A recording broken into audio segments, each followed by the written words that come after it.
So the second situation we're going to look at is price setting. And again, this isn't a numerical one, but it's starting to get a bit wordy this time. So we'll look at some different issues other than financial issues when we're talking through this one to give you a bit of an idea about what kind of stuff you might need to write in your 25 mark essays at the end of your paper. So for price setting, there's three main things businesses need to think about when they're deciding on a price for their goods or their service. So we'll talk about each one in time, and there's a pricing strategy linked next to each one. So the first obvious one is we need to make sure that we can make a profit. So in the long term, we must ensure that the selling price is higher than the total costs. Yeah, otherwise we won't make a profit.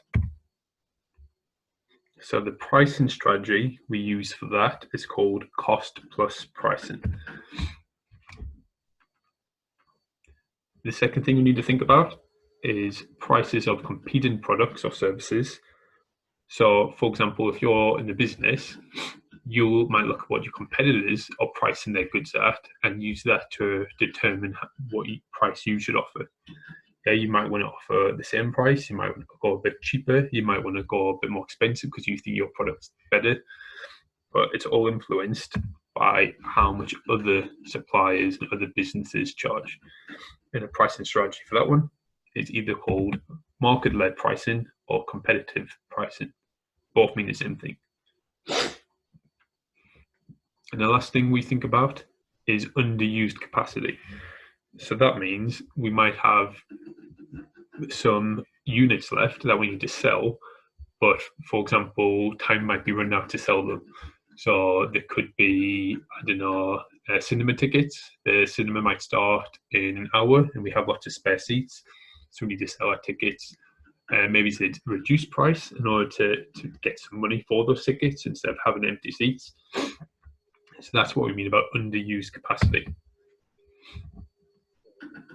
Yeah, we might offer different prices at different times of the day. So off-peak times on travels, so such as trains, people might not use trains during certain times as much. So if we offer a reduced price, that might attract people to use the trains at that time of the day.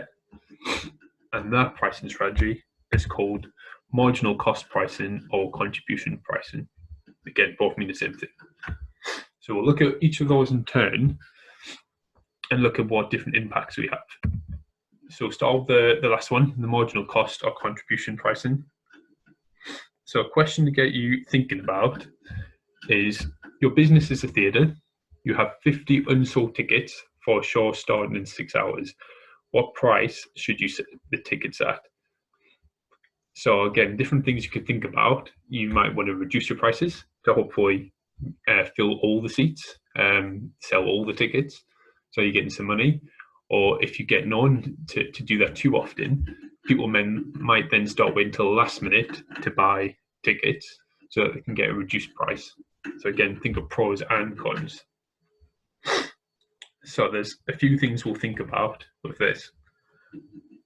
So this determines the minimum price that needs to be charged. Yeah, so this pricing strategy determines the minimum price that should be charged. It's appropriate for when pricing additional sales at a special reduced rate. So after the sales have, we've made lots of sales in normal selling price, we might then want to reduce the selling price as a special price. This might help sell the last of our stock, etc. And the general rule is, once the fixed costs have been covered by the contribution from normal sales, so normal sales have covered all the fixed costs, the money we've got back from that, then any additional sales we decide to offer, they must cover, as a very minimum, bare minimum, their variable costs. So if the variable cost of a unit is £1, we must make sure we sell that unit for at least £1, because otherwise we're not making a loss. Yeah, negative contribution, which is not what we want. And if it's above the variable costs, then the contribution we get from selling it will be a profit. So ideally, that's what we want. Yeah, if we set it too high, we might not sell it, so we'll have wasted stock or we'll have unsold stock.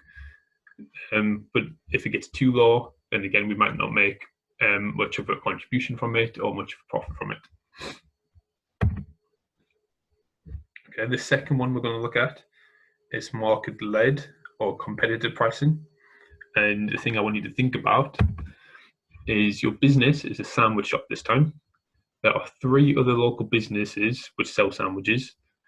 What price should you sell your sandwiches at?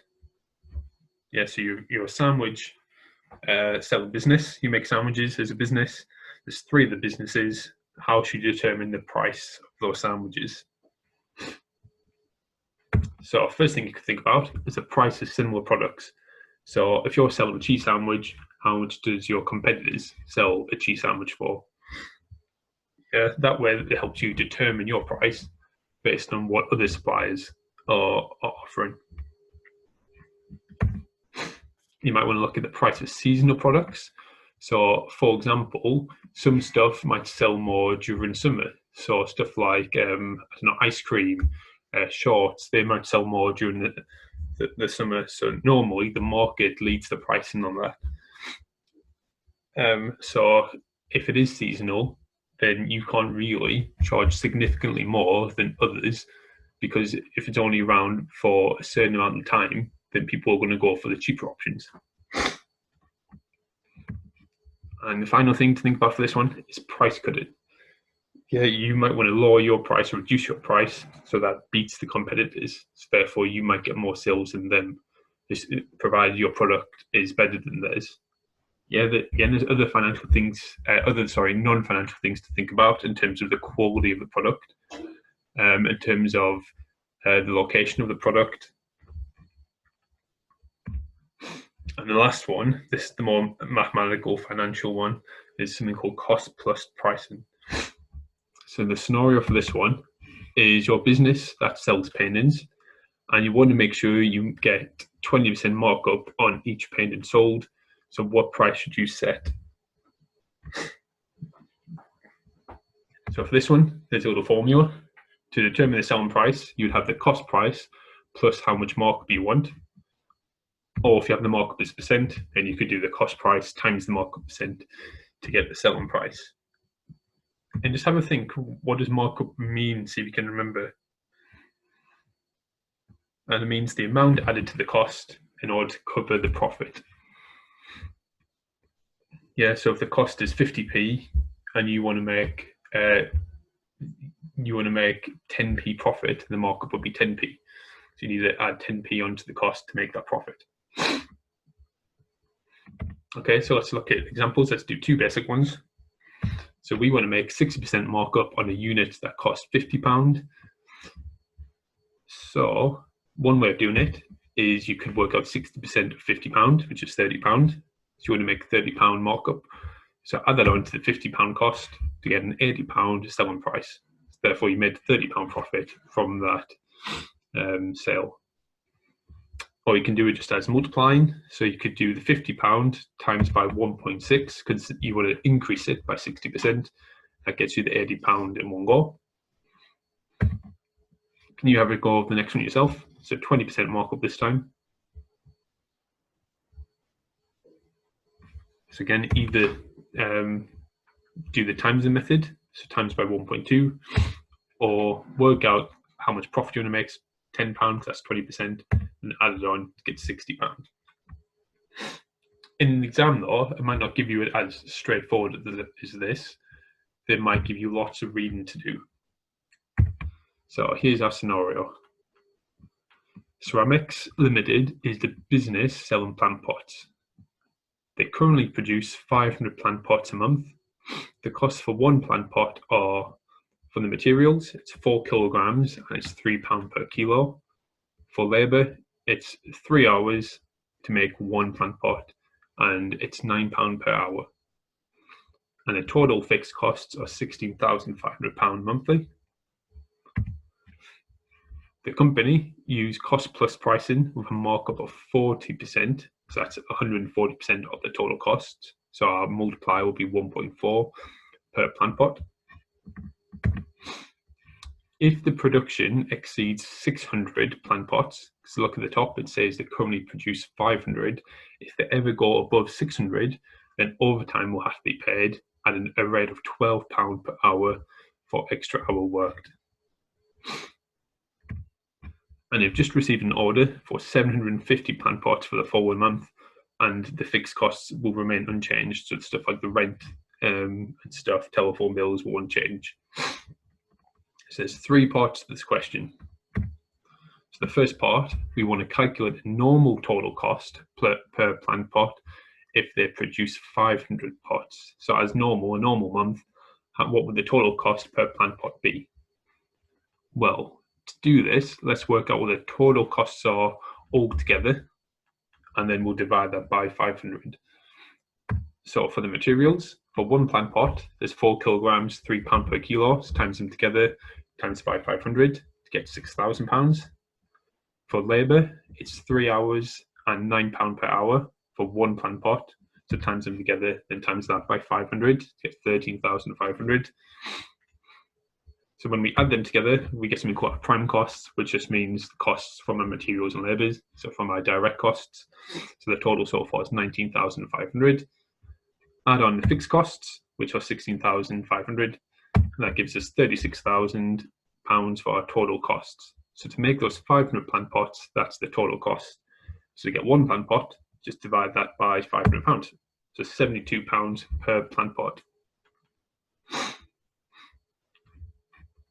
Okay, the next thing we're going to have to work out is what's the new total cost per plant pot if they produce 750 pots. Well, it's going to be exactly the same idea, except this time, since the 750s went above the 600 plant pots, that's the maximum before overtime is needed. We'll need to include overtime this time. So the materials, same things before, 4 times 3 times 750, so 9,000. For the labour, we're going to have to split this into 2 different amounts. So the normal amount of labour, 3 hours, £9 per hour, but we'll do 600 plant pots on normal hour rate, so 16,200. And then that leaves 150 plant pots, which need to be done on overtime. So 3 hours times £12 overtime for 150 hours, which gives us 5,400. Add them together to get our prime costs of £30,600. Remember, prime cost just means that direct materials and labour, so our direct costs. Add on our fixed costs, which remain unchanged, as the question said, so 16,500. Give us a total cost this time of 47,100. So to get the cost per plant pot, divide that by 750 to get £62 and 80 pence. And the last part of the question wants to calculate the change between the new selling price and the original selling price. Well, we've got the costs to make them. So now to get the selling price, we're going to use the fact we want to make a markup of 40%. So the original selling price, we do £72 because that's how much the cost was, times 1.4 to get 180 pence. So that's how much we would originally sell a plant pot for. With the new order, the cost was lower, so £62.80 times 1.4. So a new selling price would be £87.92 pence. So it's lower, so that's why businesses can offer discount for buying in bulk and stuff, because the fixed costs don't change. So to work out the change, just take them away to get it's now £12.88 cheaper. Yes, you might want to watch that example again, try some of it yourself before you tackle the questions. But that's essentially what the price setting decision making is all about. So remember the financial costs, so in terms of making a profit, making the most profit. However, if they're too high, people might not buy it, they might go to other suppliers or the competitors. I guess there's a risk of setting it too low as well. If you set it too low, you might sell out the stock, which might not meet the demand. So you might have unloyalty within your customers. If they don't think you can always supply the stock, they might go to other suppliers, etc.